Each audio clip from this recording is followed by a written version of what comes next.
ভাই এই যে কত বক আসছে একটু বক ভিডিও করে এই যে বক সাজু ভাই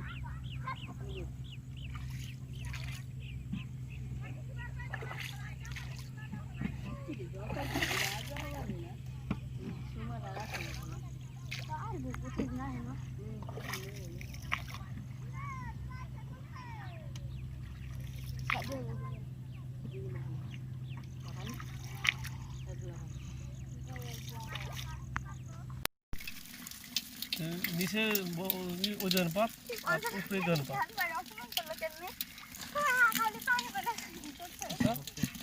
ধন নিচে পাত প্রথম ধান উপরে দিব প্রথম ধন ছাতা আছে না তোর কাছে? আছে, দে দিন। কি পানি